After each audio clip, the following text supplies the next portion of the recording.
अपनाया जाएगा, कंप्लायंस की जाएगी। मेरा कहना, अगर सीमा आतंकी है, जासूसी है, स्पाई है, तो आप उसे डबल फांसी दे दो। मेरा कोई रिश्ता बहन का नहीं है। अगर सीमा जासूसी, आतंक, अगर सीमा प्यार में आई है, अगर सीमा 7 समंदर पार मैं तेरे पीछे पीछे आ गई और वो जुल्मी तेरी जान तेरे कदमों के नीचे आ गई, उस गाने को साकार करते हुए अगर सीमा आई है तो उसे प्यार दो, उसे सम्मान दो, उसे अग्नि के सामने सब कुछ पूरा उस तरह से किया गया। उसके बाद वो प्रेग्नेंट हुई। अभी हमने गोद भराई की उसकी, 9वां महीना उसकी प्रेगनेंसी को लग गया है। हमारी माताजी के साथ माताजी गई और गोद भराई की।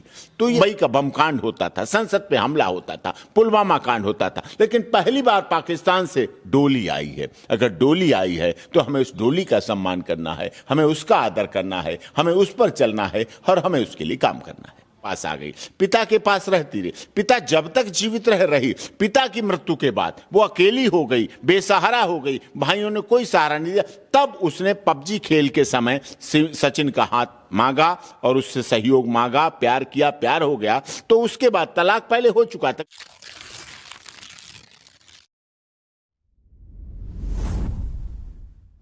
एक महिला सीमा हैदर जो कि पाकिस्तान से इंडिया में पहुंचती हैं, तमाम हाहाकार मच जाता है, तमाम सवाल पूछे जाते हैं।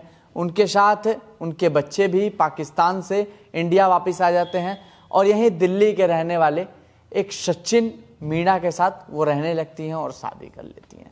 तमाम सवाल खड़े होते हैं। कुछ दिन इनके केस को हो गए, सुप्रीम कोर्ट में इनका केस लड़ा जाता है। अपोजिशन के एडवोकेट भी केस लड़ते हैं, सीमा हैदर की तरफ से भी वो एडवोकेट केस लड़ते हैं। तमाम बातें आती हैं, तमाम सवाल आता है, लोग देखना भी चाहते हैं। इसी वजह से मैं दिल्ली पहुंचा और मैं सोचा कि इस मुद्दे पे एक बार बात तो जरूर करना चाहिए, क्योंकि मैं ईमानदारी से बता रहा हूँ, मैंने अभी तक इस मुद्दे पे एक बार भी बात नहीं की और ना चीज़ें समझी और ना जानी। उसी को लेकर सीमा हैदर के सीनियर एडवोकेट जो कि सुप्रीम कोर्ट से हैं, उनसे जानेंगे, समझेंगे और बात करेंगे। स्वागत है आपका जी। बहुत बहुत सवाल खड़े हुए, बहुत आरोप भी आए, बहुत प्रत्यारोप भी लगे सीमा हैदर के केस को लेकर। अब क्या केस में नया मोड़ आया है और क्या बातें हो रही हैं? देखिए, सीमा सचिन मीणा पे पहले स्पाई कहा, आतंकी कहा, जासूस कहा, ये सब बोला गया, लेकिन आज सीमा भारत में है, राष्ट्रीय ध्वज को लहराती है, भारत माता की जय करती, हिंदुस्तान जिंदाबाद करती है। उसकी नेपाल में पहले शादी हुई, लोगों ने उसकी वैधता पे सवाल उठाए, लेकिन उसकी फिर शादी जब 1 साल हो गया तो उसे मैरिज सेरेमनी के दिन उसने फिर से यहाँ से भी शादी की, जो पूरे रीति रिवाज परंपरा से, मांग में सिंदूर, गले में मंगलसूत्र, हाथ में टीका, मेहंदी, पैरों में बिछुआ, पाजेब, सब तरह से, जिस तरह 7 फेरे, सप्तपदी, अग्नि के सामने सब कुछ पूरा उस तरह से किया गया। उसके बाद वो प्रेग्नेंट हुई।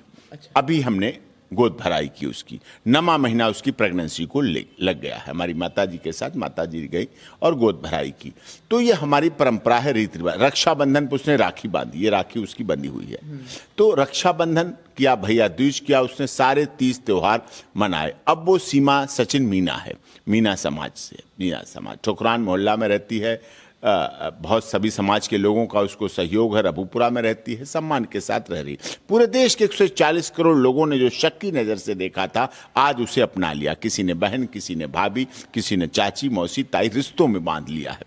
9 महीने हो गए हैं, अब बच्चे का जन्म होगा। जो भी जन्म होगा बच्चा, निश्चित तौर पर भारतीय बच्चा, उसमें लिखा जाएगा सीमा मीणा का, सचिन मीणा का, भारत में तो भारतीय बच्चा होगा। हमने उनकी याचिका आर्टिकल 72 हमारा कॉन्स्टिट्यूशन ऑफ इंडिया के तहत माननीय महामहिम राष्ट्रपति जी क्या लगा रखी है। डॉक्यूमेंट की जांच हो रही है, इन्वेस्टिगेशन हो रही है। जैसे जो कुछ आएगा पूरी तरह से उसको अपनाया जाएगा, कंप्लायंस की जाएगी। मेरा कहना, अगर सीमा आतंकी है, जासूसी है, स्पाई है, तो आप उसे डबल फांसी दे दो। मेरा कोई रिश्ता बहन का नहीं है। अगर सीमा जासूसी, आतंक, अगर सीमा प्यार में आई है, अगर सीमा 7 समंदर पार मैं तेरे पीछे पीछे आ गई और वो जुल्मी तेरी जान तेरे कदमों के नीचे आ गई, उस गाने को साकार करते हुए अगर सीमा आई है तो उसे प्यार दो, उसे सम्मान दो, उसे आदर दो। बुद्धम शरणम गच्छामि केवल लिखने से काम नहीं चलेगा कि गया में महात्मा बुद्ध और उसमें बिहार में महात्मा बुद्ध के सिद्धांतों पर चलने की बात कहने से नहीं करेगा। अगर महात्मा बुद्ध ने कहा युद्ध में बुद्ध की शांति चलेगी तो बुद्धम शरणम गच्छामि, जो शरण में आ गया आपकी उसके लिए आपको कार्य करना पड़ेगा। वो शरणागति हुई है, शरण में आई है, तो उसके लिए भी आप काम करिए, उसका सम्मान करिए, उसका आदर करिए।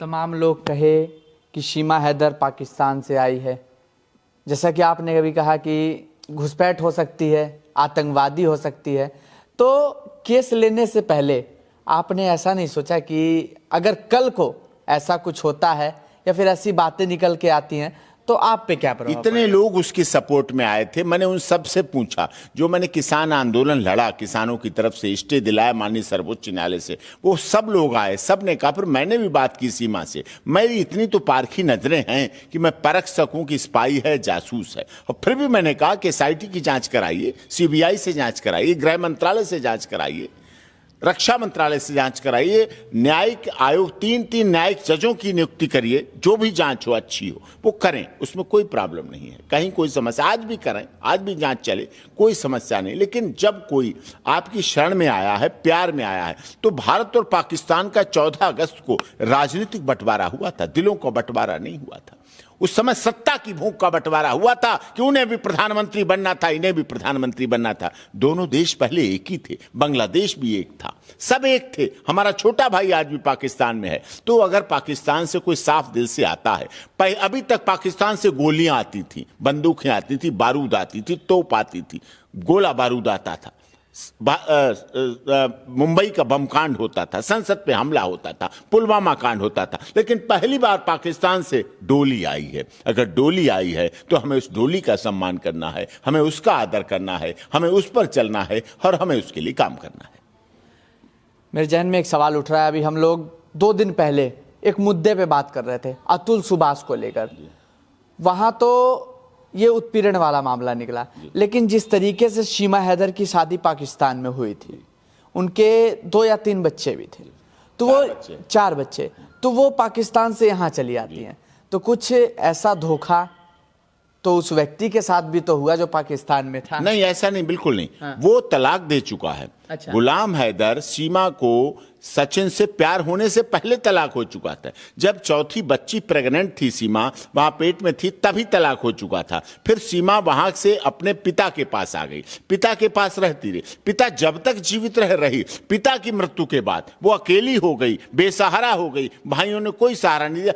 तब उसने PUBG खेल के समय सचिन का हाथ मांगा और उससे सहयोग मांगा, प्यार किया, प्यार हो गया। तो उसके बाद तलाक पहले हो चुका था, क्योंकि पाकिस्तान में जवानी तलाक होता है और तलाक हो चुका था, आज भी वहां होता है। ये तो भारत है जो हम लोगों ने लड़कर यहां इस्लाम को मानने वाली अपनी माताओं बहनों को भी ट्रिपल तलाक को ऐश करा दिया। अब यहां कोई जुबानी तलाक नहीं दे सकता, लेकिन Pakistan, Lebanon, Iran, Iraq, Jeddah, जितने इस्लामिक कंट्री हैं 55 में सब में आज भी जुबानी तलाक है। भारत ने सम्मान दिया महिलाओं को, तो वहां तलाक हो चुका था। और तलाक के बाद जब सीमा पाकिस्तान में ही थी, तभी वो सचिन से प्यार करते करते अपने धर्म को चेंज कर चुकी थी। अकेली होने की वजह से वो वहीं रहकर करवा चौथ करने लगी थी, वहीं रखकर होली दिवाली मनाने लगी थी, वहीं सीमा सचिन से बात करके करने लगी थी। तो धर्म भी परिवर्तन उसने वहां किया, तलाक भी हो चुका था। उसके बाद वो आई वहाँ नेपाल आई, काठमांडू में, क्योंकि पाकिस्तान से डायरेक्ट फ्लाइट नहीं है यहाँ, तो शारजहां के माध्यम से शारजहां होते हुए काठमांडू आई। वहाँ दोनों मिले और वो आना चाहती थी। तभी सचिन ने कहा नहीं, तुम्हारे बच्चे हैं, बच्चों के बिना माँ अधूरी है, बच्चे भी माँ के बिना अधूरे हैं, इसलिए फिर उनको भी बुलाया। फिर वो लेके आई, अपने आप लेके आई, valid passport, valid visa, valid licence सबके साथ आई, और वो कागज भी सारे वेरिफिकेशन के लिए दे दिए हैं। इसमें से यहाँ पे कोई पार्ट नहीं। जब छोड़ चुकी, जब छोड़ दिया, और गुलाम हैदर ने पहली बीबी थी, दूसरी उसको छोड़ के सीमा की, सीमा को छोड़ के तीसरी बीबी कर ली, तीसरी बीबी के बाद अब कुवैत से चौथी बीबी कर ली। वहां तो चलता है साहब, हमारे देश में महिलाओं का सम्मान है, हमारे देश में महिलाओं का आदर है। वहां तो 4 रख लो, 3 रख लो, 2 रख लो, क्या फर्क पड़ता है? पैरों की जूती मान के रखा जाता है महिलाओं को।